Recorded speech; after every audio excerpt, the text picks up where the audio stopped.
In the winter of 1540, Spanish conquistadors marched into the Rio Grande Valley, carrying steel crossbows and the promise of gold.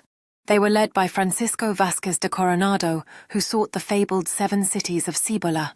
His expedition, numbering around 300 soldiers and more than 1,000 allied natives and slaves, entered the land of the Tiwa-speaking Pueblos near present-day Albuquerque, New Mexico. To the Tiwa people, these armored strangers appeared as spirits from another world. Their horses unlike any creature known on the plains. Coronado demanded food shelter and allegiance to the Spanish crown. The Pueblo people, bound by cycles of trade and survival in the desert, hesitated. Their villages, known as pueblos, had existed for centuries, built of adobe and stone, rising like fortresses from the sand. But to the Spaniards, they were obstacles in their search for wealth. The seeds of violence were quietly being planted. By early 1541, tensions were cracking the fragile peace. The Spaniards wintered in the Tiwa town of Alcanfor, near modern Bernalillo. Coronado's men seized food stores and blankets as tribute. The Tiwa endured hunger and cold while the foreigners feasted on their maize. When a Spanish soldier killed a Tiwa woman, the people rose in fury. They refused to trade or surrender supplies, retreating into their stronghold pueblos with arrows, stones, and courage. Coronado answered with force. He captured village leaders and demanded submission. The Tiwa responded by killing Spanish horses and attacking isolated detachments. For the first time, organized resistance flared against European colonizers in what would become the American Southwest.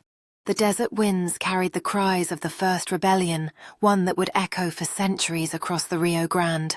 In January 1541, the war exploded. Coronado surrounded the fortified pueblo of Moho, known today as one of the Tiwa strongholds near Bernalillo. The town's walls rose high, built of thick adobe, and defended by hundreds of warriors armed with bows and burning courage. The Spaniards launched assaults with ladders and muskets, but each time the defenders repelled them with stones and arrows. For 2 weeks, fire and death consumed the settlement. When water ran out, the Tiwa tried to negotiate, but Coronado's commanders demanded unconditional surrender. When the gates opened, Spanish troops stormed in. The massacre was merciless. Men, women, and children were slaughtered. Survivors were enslaved or burned alive. Moho's ashes turned the winter air black. Coronado believed the rebellion crushed, but scattered warriors fled to nearby pueblos, vowing vengeance. The Tiguex War had become a campaign of extermination. The surviving Tiwa pueblos united in desperation. They harassed Spanish supply routes, ambushed scouts, and burned captured horses. Their strategy was not victory, but survival. They knew the land, its canyons, and hidden waterholes far better than the invaders. But Spanish firepower was overwhelming. By spring of 1542, Coronado's forces had destroyed more than a dozen pueblos. Entire communities vanished. Fields were scorched to prevent the people's return. Yet despite brutality, the Spaniards found no gold, no riches, only resistance and desolation. Coronado himself was wounded and humiliated. He ordered his forces back toward Mexico, their dream of empire buried beneath the ruins of the Rio Grande Pueblos.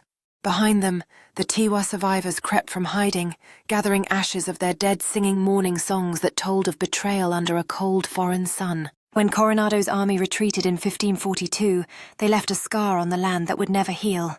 The Tiwa people rebuilt slowly, but their world had changed forever. Entire lineages were lost. The Spaniards would return decades later, bringing missions, forced conversions, and new waves of resistance culminating in the Great Pueblo Revolt of 1680. The Tiguex War stood as the first great uprising of the Southwest, a warning that the spirit of the native people could not be conquered by sword or flame. Archaeologists today identify the remains of burned pueblos and skeletons fused with ash, silent witnesses to that forgotten war. The Tiwa's courage became legend, passed through oral histories whispered across generations. The Tiguex War ended in ashes, but its spirit burned on. The Tiwa people showed that courage could outlast conquest and memory could defy time. Their fight was not for gold, but for the soul of their homeland. Would you have stood with them against the invaders? Tell us in the comments and subscribe @HistoryTex for more untold history.